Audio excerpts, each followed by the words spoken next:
আমার স্বামী রাতে আমার পাশে শুয়ে শুয়ে 1-2টা পর্যন্ত মোবাইল টিপে, এটা কি ঠিক? আমার এলাকার পাশের গ্রামে এক লোক জীবিত থাকা অবস্থায় নিজের কবর নিজেই খুঁড়ে রেখেছে, এটা কি কোনো ফজিলতপূর্ণ কিছু? এরপর প্রশ্ন হলো, আমি হারাম সম্পর্ক থেকে অনেক দিন যাবৎ বের হয়েছি, কিন্তু যখন আমার এই হারাম সম্পর্ক ছিল তখন আমি সেই মেয়ের থেকে কিছু টাকা নিয়েছি, এখন আমার কি সেই টাকাগুলো তাকে ফেরত দিতে হবে?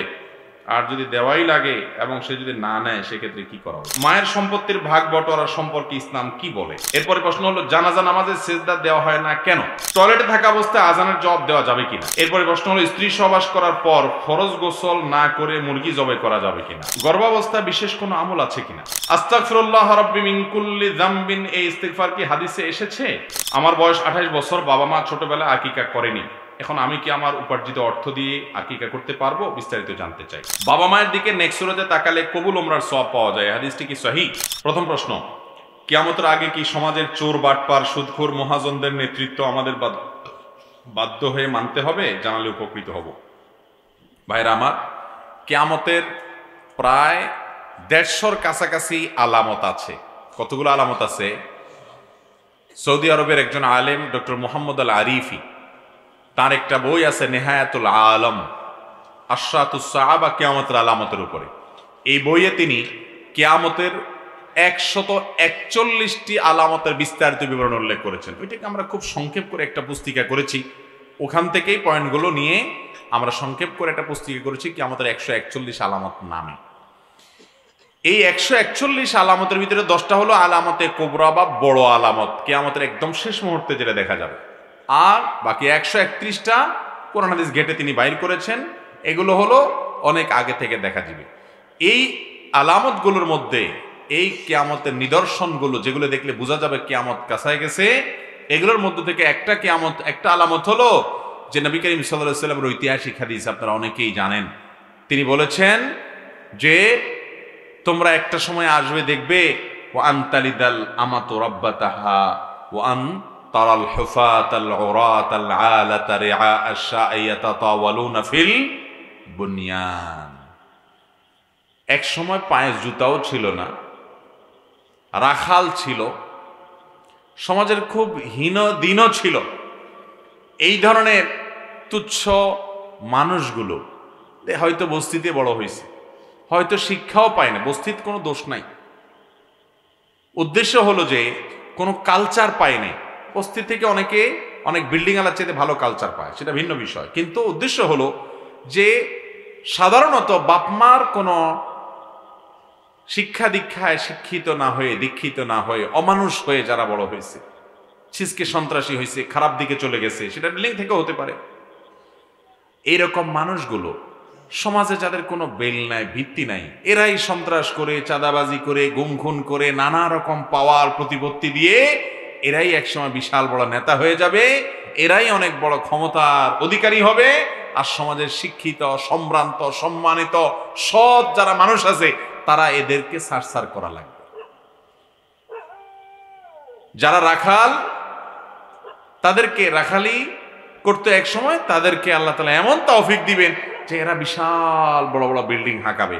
আপনি এখন মধ্যপ্রাচ্যের দিকে যদি তাকান, দেখবেন যে মধ্যপ্রাচ্যের মানুষেরা, আরব আমিরাত, অন্যান্য দেশ দেখবেন, তারা একসময়, বেশি দিন আগের কথা না, তাদের বাপদাদারা ওই সাগরের মাছ ধরে ধরে তারা কোন রকম জীবন চালাইছে, ছাগলের রাখালি করে তাদের জীবন চলছে, কিছুই ছিল না। এখন পৃথিবীর সবচেয়ে বড় বড় বিল্ডিং গুলো সব তাদের। হয়েছে কি হয় নাই? যত সব চোর বাটপার দুর্নীতিবাজ সিসকে সন্ত্রাসী, আপনার কি বলে, আপনার এলাকার পাড়ার মাস্তান, এরাই একসময় নেতাগোতা হয়ে তারা এখন বিশাল কিছু হয়ে যায়, এরপর আপনারা তাদেরকে সারসার করা লাগে। এটা কিয়ামতের আলামত।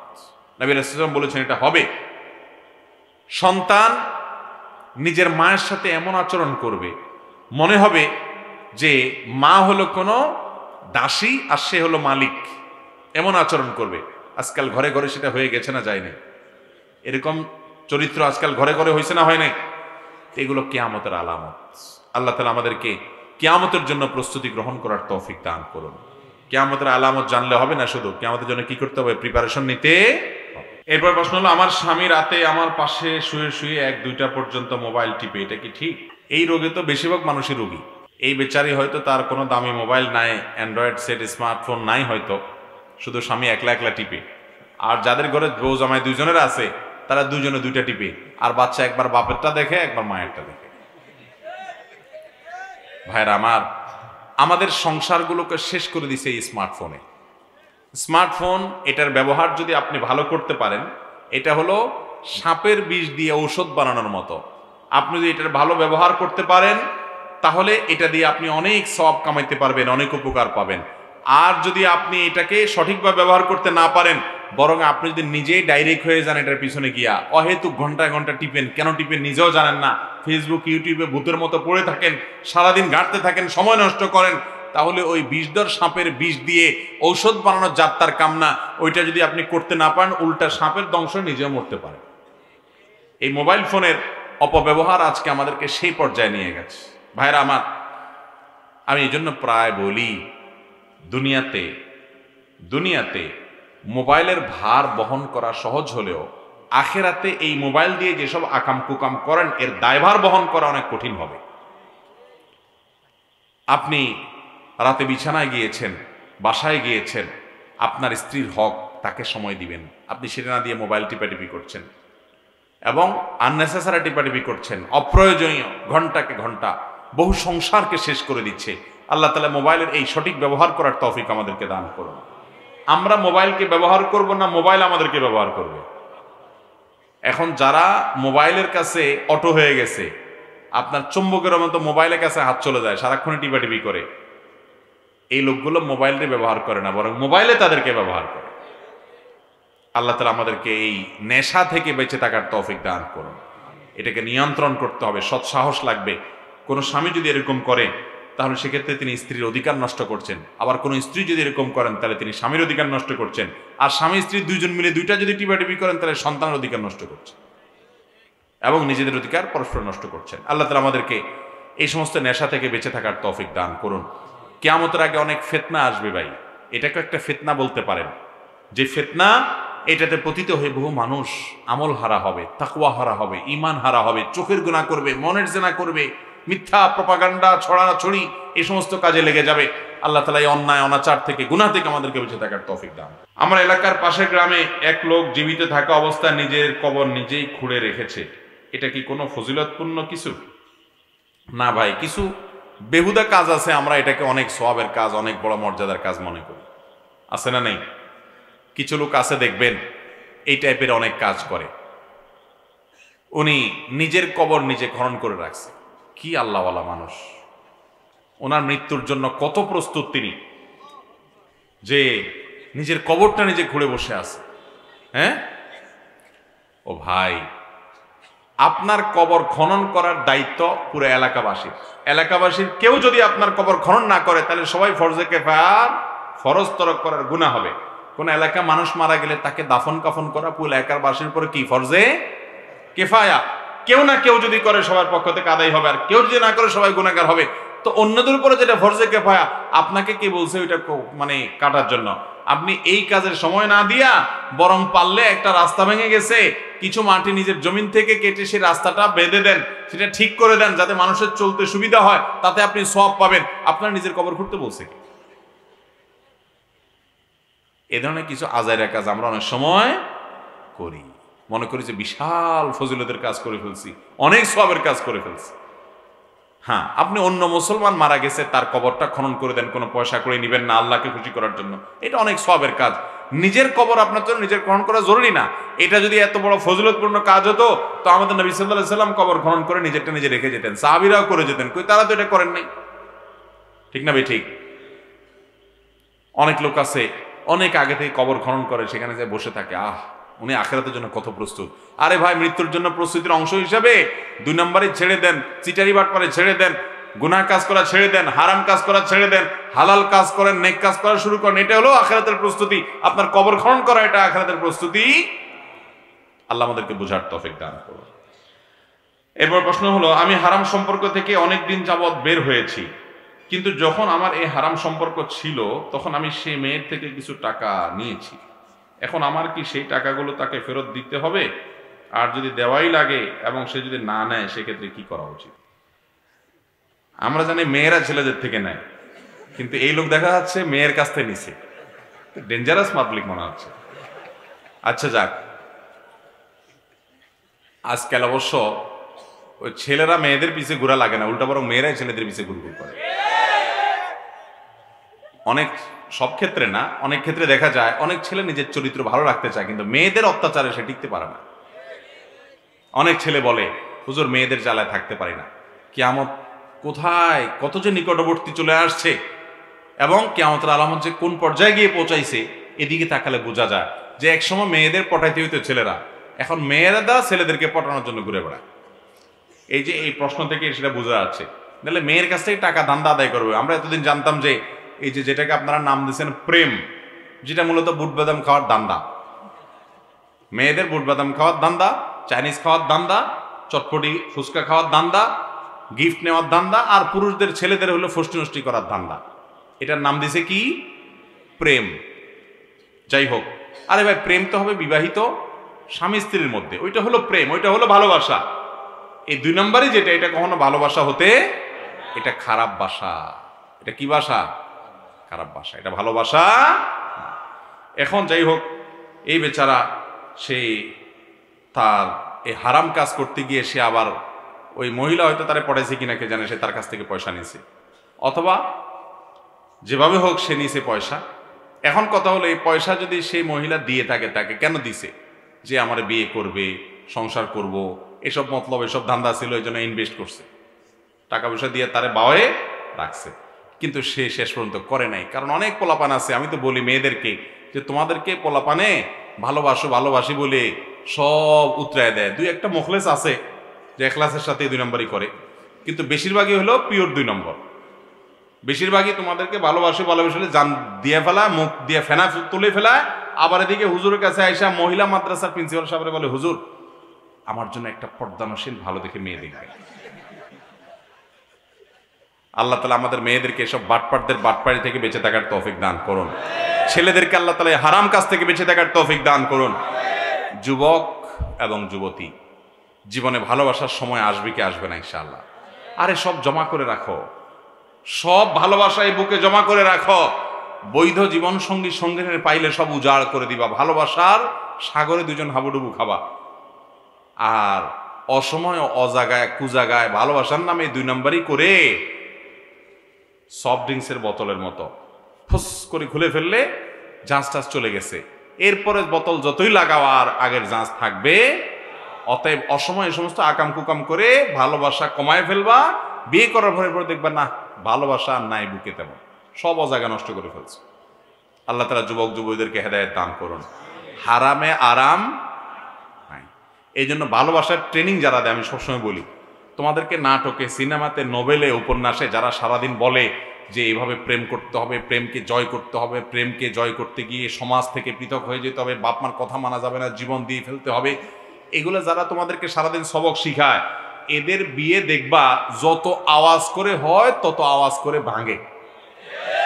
এদের বিয়ে হইতে দেরি, ভাঙতে দেরি, চায় না মালও আরো বেশি লাস্টিং করে, এদের বিয়ে তত লাস্টিং।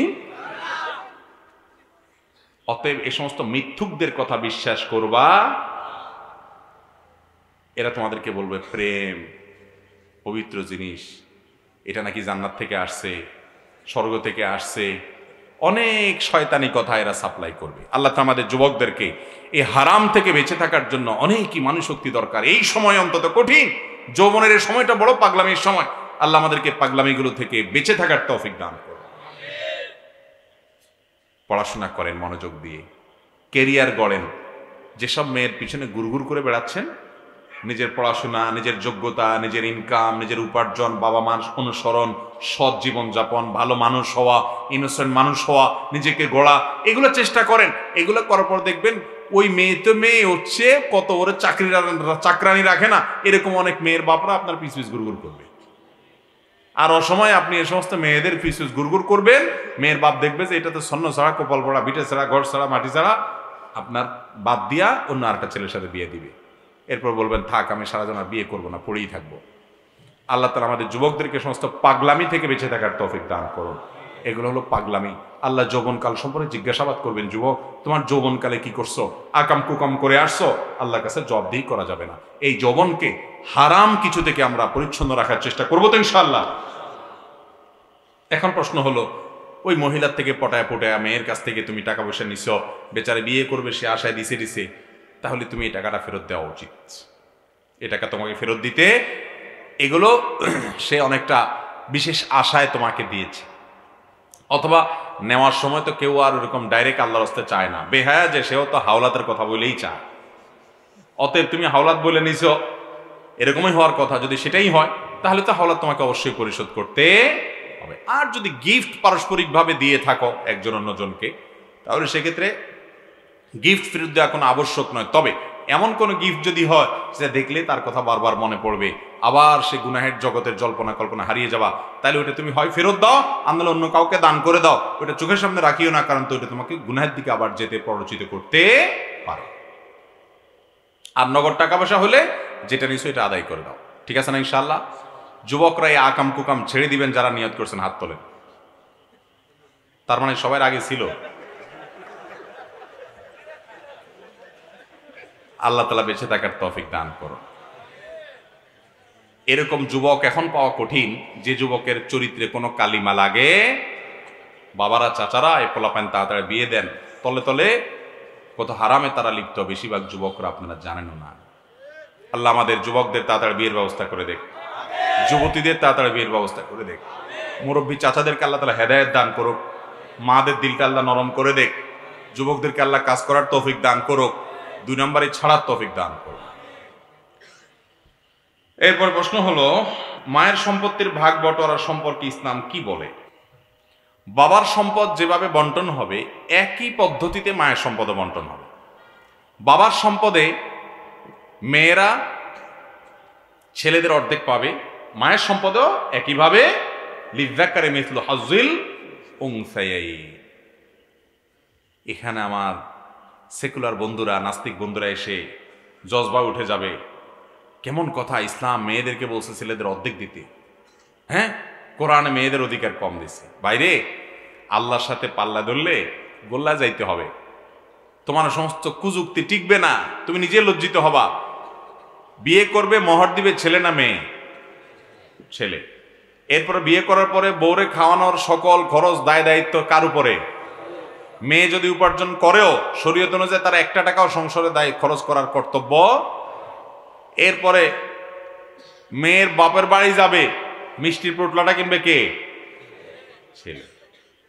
আর মেয়ে সে অন্যের খরচ দেওয়া তো দূরের কথা, তার নিজের খরচও নিজের দেওয়া লাগবে না। বিয়ে হলে স্বামী দিবে, বিয়ে নাই তো বাপ দিবে, বাপ নাই তো ভাই দিবে, কেউ না কেউ দিবে, তার কোনো খরচ সে মহর থেকে পাবে। তাহলে ছেলের সকল খরচ ছেলের উপরে, তাকে আল্লাহ তাআলা যদি 2 টাকা দেয় আর মেয়ের কোনো খরচ নাই, অন্যেরটা তো পরের কথা, নিজের খরচও আল্লাহ তাআলা তার উপরে বাদ রাখেন নাই, সে স্বাধীন, যা খুশি করবে নিজের পয়সা দিয়া হালাল পথে, তাকে আল্লাহ তাআলা ছেলের অর্ধেক, অর্থাৎ ছেলেকে 2 টাকা দিয়ে তারা যদি 1 টাকা দেয় তাহলে তো বরং একটু বেশি দিছে বলা হবে। কিন্তু আল্লাহ বেশি দেন নাই। আল্লাহ তাআলা যাকে যতটুকু দেওয়ার তাকে ততটুকু, সব জায়গায় সমান অধিকার দেওয়া এটা ন্যায্যতা নয়, কোথাও কোথাও ন্যায্য অধিকার দিতে হয়। আপনার ছেলে একটার জ্বর হয়েছে, ছেলের কি হয়েছে? জ্বর হয়েছে, ওরে আপনি নাপা খাওয়াইতেছেন, অ্যান্টিবায়োটিক খাওয়াইতেছেন, অনেকদিন জ্বর, ডাক্তার বলছে অ্যান্টিবায়োটিক খাওয়াইতে। এখন আপনার মেয়েটার জ্বর হয় নাই, অসুস্থ, কিন্তু আপনি বলতেছেন না আমি টাকা দিয়ে ওষুধ কিনবো আমার ছেলের জন্য, মেয়েটাও তো আমারই মেয়ে, আমারই সন্তান, তার জন্য আমি টাকা দিয়ে ওষুধ কিনবো না, আমি এই জুলুম করতে পারি না। আপনি অ্যান্টিবায়োটিক আর না পায় না তারাও খাওয়াইবেন, এটা কি ইনসাফ হবে না জুলুম হবে? অতএব সব জায়গায় সমান সমান খুঁজতে হয় না, কোথাও কোথাও ন্যায্যতার জন্য কম বেশি করাটাই বরং কি হয় ন্যায্যতা। ছেলে যেটা 20 বছর বয়স, ওর জন্য জামা কিনছেন যে সাইজের, চিন্তা করছেন ছোটটাও তো আমার ছেলে, আরেকজনের না, অতএব ওর জন্য একই সাইজ জামা কিনবো, ছোট সাইজ জামার দাম কম, ওইটা আমি কেন কিনবো? কিনলেন ওরকম একটা জামা, তার জন্য ইনসাফ হবে না জুলুম হবে? আল্লাহ তাআলা যাকে যা দেয়া দরকার তাকে তা দিয়েছে, তোমার মতো নাস্তিকের পণ্ডিতি করা লাগবে। আমরা আমাদের রবের উপর ঈমান আনছি, আমাদের রব যা বলেছেন ওর চাইতে যৌক্তিক, ওর চাইতে লজিক্যাল, ওর চাইতে প্রয়োজনীয় আর কিছু হতে পারে। অতএব মায়ের সম্পদেও ওই যে হারে বাবার সম্পদে পাবে, একইভাবে ভাই বোনরা বাবার সম্পদের মতোই মায়ের সম্পদেও ভাগ পাবে। এরপরে প্রশ্ন হলো, জানাজা নামাজে সিজদা দেওয়া হয় না কেন? গুরুত্বপূর্ণ প্রশ্ন। জানাজা নামাজ, এটাতে রুকু আছে, সিজদা আছে, তাহলে কেমন নামাজ এটা? রুকুও নাই, সিজদাও নেই, বৈঠকও নাই, শুধু দাঁড়ানো আছে। তো এই প্রশ্নের উত্তর হলো, মূলত জানাজা নামাজ এটা কোনো আসল পূর্ণাঙ্গ কোনো নামাজ না।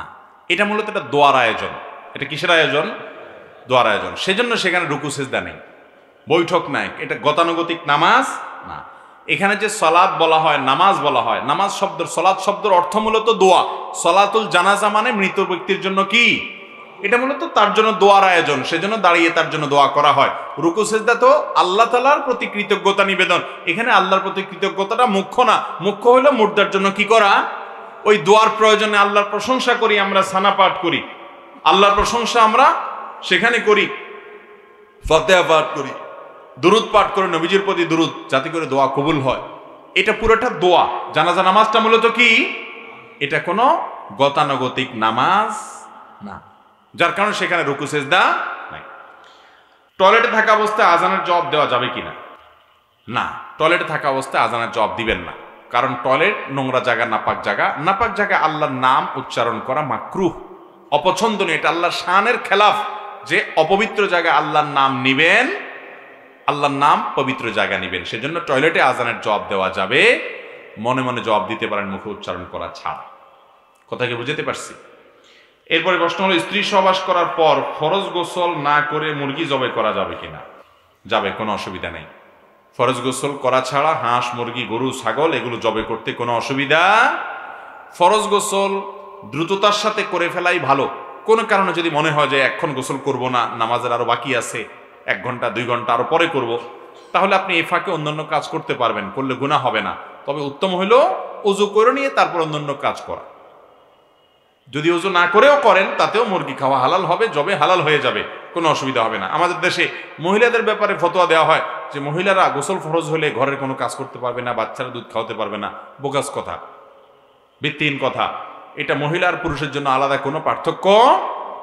গোসল ফরজ হলে দেরি না করে তাড়াতাড়ি গোসল করে ফেলা উত্তম, মহিলার জন্য পুরুষের জন্য সমান কথা।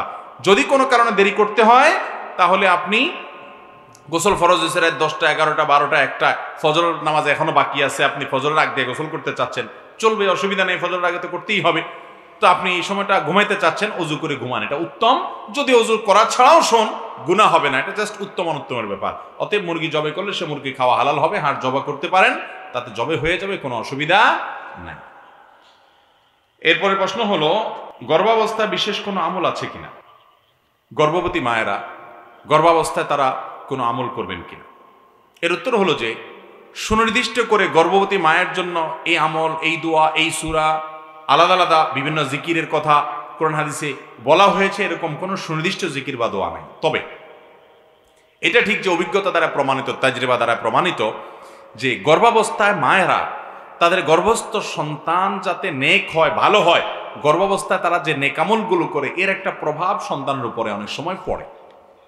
এই জন্য অনেক ওলামায়ে কেরাম পরামর্শ দেন বেশি বেশি করে কোরআন তেলাওয়াত করবেন, কোরআন তেলাওয়াত শুনবেন, এবং হারাম অন্য সময় তো খাবেনই না, এই সময় একেবারেই টোটালি, কারণ এটা দ্বারা আপনার দেহ, সন্তানের দেহ গঠিত হবে, হারাম ভুলেও খাবেন না, সন্দেহযুক্ত কিছুই খাবেন না। সেই সাথে আল্লাহ যেন সন্তানটাকে নেক বানান, চোখের পানি ফেলে দোয়া করবেন, আল্লাহ আমার অনাগত সন্তানটাকে আপনি নেক বানান, ভালো মানুষ বানান। এই যুগে কোটিপতি হওয়া, কোটি কোটি টাকা বানানো এত কঠিন না, নিজের সন্তানটাকে মানুষ বানানো যত কঠিন। শিক্ষিত বানানোর কথা আমি বলছি না, শিক্ষিত বানানো সোজা, আলেম বানানো সোজা, কঠিন কিচ্ছু না। ভালো একটা মাদ্রাসা দিয়ে দিলেন আলেম হয়ে যাবে। মানুষ হওয়া, মুত্তাকি হওয়া, ইমানদার হওয়া, আল্লাহ বিরু হওয়া, এটা সবচেয়ে কঠিন কাজ। এই জন্য গর্ভস্থ সন্তানের জন্য চোখের পানি ফেলে দোয়া করবেন। অনেক মেয়েরা এই সময় অসুস্থ থাকেন, টেলিভিশন দেখে, গান শুনে, ফিল্ম দেখে সময় নষ্ট করে। আহা, এর কুপ্রভাব আমরা দেখতেছি, সন্তানরা, ছেলে মেয়েরা আজকাল কি পরিমাণ বখায়াত হয়ে যাচ্ছে। এই জন্য গর্ভাবস্থায় মায়েরা নেকামল করবেন, কোরআন তেলাওয়াত করবেন, জিকির আজকার করবেন, দোয়া দুরূদ করবেন, আল্লাহর কাছে গর্ভ যেন খালাস হওয়া যেন সহজ হয় সেজন্য দোয়া করবেন, গুনাহের কাজ করবেন না। আল্লাহ আমাদের আমলের তৌফিক দান করুন। আস্তাগফিরুল্লাহ রাব্বি মিন কুল্লি যামবিন, এই ইস্তিগফার কি হাদিসে এসেছে? আস্তাগফিরুল্লাহ রাব্বি মিন কুল্লি যামবি ওয়া আতুবু ইলাইহি, এরকম এই ইস্তেগফারটার অর্থের মধ্যে খারাপ কিছু নাই, এটা পড়া যাবে। কিন্তু হাদিসে ইস্তেগফারটা এভাবে বর্ণিত হয়েছে বলে আমার জানা নাই কোনো বিশুদ্ধ হাদিসে। তবে বিশুদ্ধ হাদিসে যেটা আছে সেটা হলো আস্তাগফিরুল্লাহ আল্লাযী লা ইলাহা ইল্লা হুয়াল হাইয়ুল কাইয়্যুম ওয়া আতুবু ইলাইহি, এটা হাদিসে বর্ণিত আছে। আরেকটা ইস্তেগফার বর্ণিত আছে যেটা হলো সাইয়্যিদুল ইস্তেগফার, সকল ইস্তেগফারের মধ্যে সেরা ইস্তেগফার, সেটা কি? আল্লাহুম্মা আনতা রাব্বি লা ইলাহা ইল্লা আন্ত, আল্লাহ আপনি আমার রব, আপনি ছাড়া সত্যিকারের কোনো মাবুদ নেই।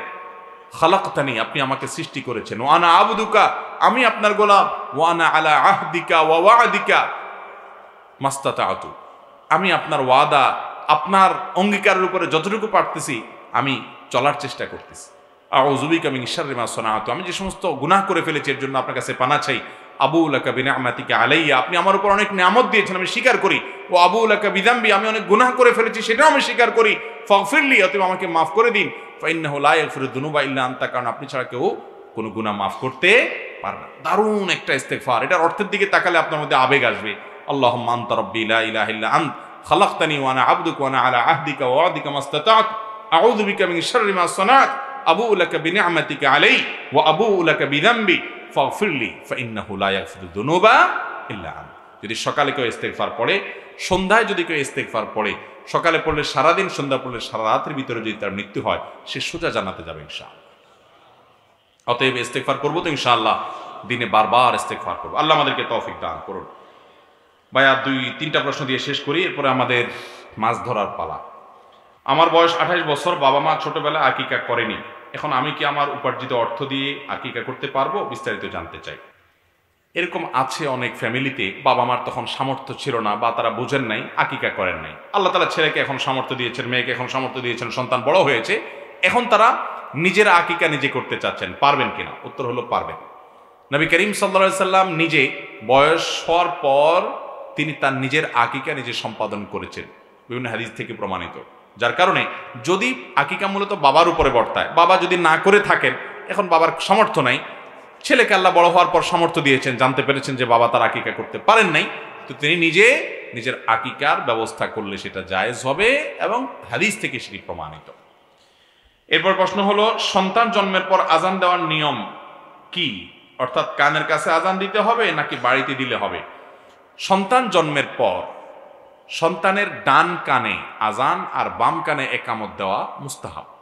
বিভিন্ন হাদিস থেকে এটি প্রমাণিত হয়, আমলযোগ্য। এখন এই আজানটা হবে যে কানে বলেছি, বাড়িতে না, বাহিরে না। এখন বাচ্চার কানে আজান দিবেন মানে কি? মাত্র জন্মগ্রহণ করছে নবজাতক শিশু, এর কানে যদি আজান দেন তো কান ফেটে যাবে।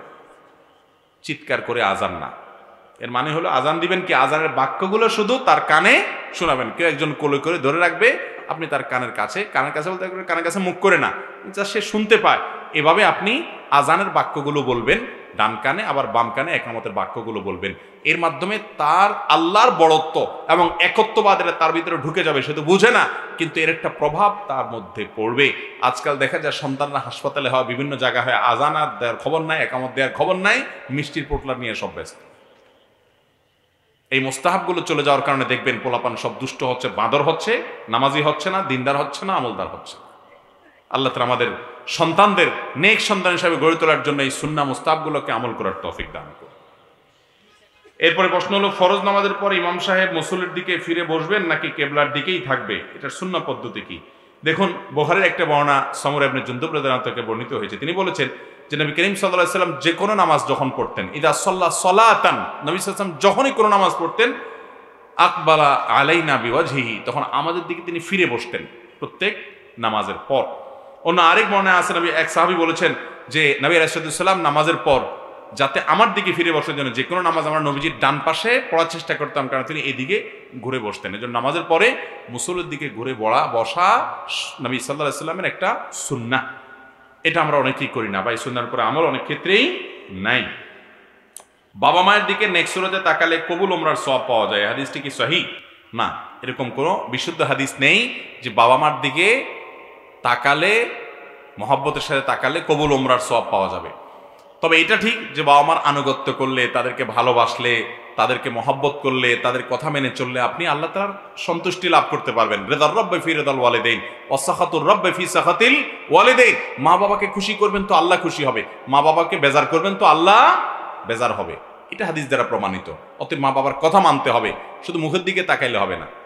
আর মুখের দিকে তাকাইলে মহব্বতের সাথে যদি তাকান, তাহলে সেক্ষেত্রে এটা মা বাবাতে আনুগত্য, বিররুল ওয়ালিদাইনের অংশ, সেসব আপনি সওয়াব পাবেন, ঠিক আছে, কিন্তু এর জন্য সুনির্দিষ্ট কোনো সওয়াব, উমরার সওয়াব, ফজিলত, হজের সওয়াব, এরকম বিভিন্ন কথা বলা হয়, এগুলো কোনো বিশুদ্ধ হাদিস দ্বারা প্রমাণিত না। এই জাতীয় কয়েকটা হাদিস আছে যেগুলোর কোনোটা আছে মাউদু, জাল, আর কোনোটা আছে যায়ফ জিদ্দান, বা খুব দুর্বল পর্যায়ে, গ্রহণযোগ্য পর্যায়ের না। তবে এটা ঠিক যে মা বাবার দিকে মহব্বতের দিকে তাকাতে হয়। আজকাল পোলাপান তাকানোর সময় নেই, মোবাইলের দিকে তাকাতে তাকাতে ঢুকে, মোবাইলের দিকে তাকাতে তাকাতে বাইর হয়।